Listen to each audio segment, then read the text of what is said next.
যে এটা প্রমাণ করেছে একটি বছর পার হলেও তাদের কোনো অনুশোচনা লক্ষ্য করা নেই। তারা কখনো বাংলাদেশে যে অপকর্ম করেছে, বাংলাদেশে যে গণহত্যা চালিয়েছে, বাংলাদেশে যে নৃশংসতা চালিয়েছে, বাংলাদেশে যে সীমাহীন দুর্নীতি করেছে, তাই এ ব্যাপারে তাকে কোনো রকম অনুশোচনা তাদের নাই। জাতির কাছে তো বটেই, বিশ্বের কাছেও ক্ষমা চায়। তারা ইসলামের বিপরীত শক্তি। কেন বলছে এই কথা? আমাদের মহান সৃষ্টিকর্তা বলেছে, তুমি ভুল করলে তুমি আমার সাথে ক্ষমা চাও। আল্লাহ তাআলা ক্ষমা জন্য বসে থাকে।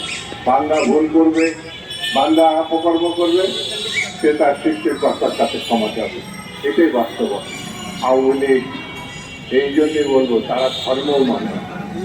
যদি তারা মানত, তারা যে অপকর্ম করেছে, যে দুর্নীতি করেছে, যে নৃশংসতা চালিয়েছে, গণহত্যা চালিয়েছে, সে দেশবাসীর কাছে এবং তার সৃষ্টিকর্তার কাছে ক্ষমা চায়।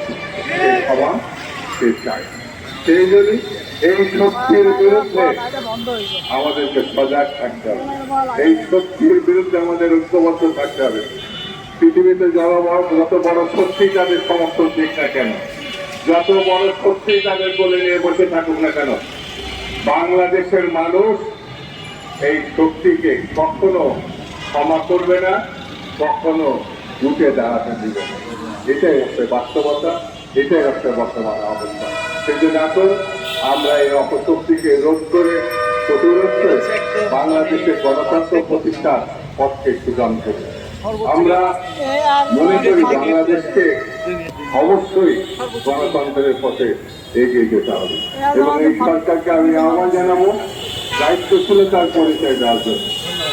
কোন অবস্থায় যেন ফেব্রুয়ারি মাস পার হয়ে না যায়। নির্বাচন অতি অবশ্যই ফেব্রুয়ারি মাসের মধ্যে হতে হবে। এই দাবি জানিয়ে সবাইকে ধন্যবাদ জানিয়ে আমি আমার বক্তব্য শেষ করছি। বাংলাদেশ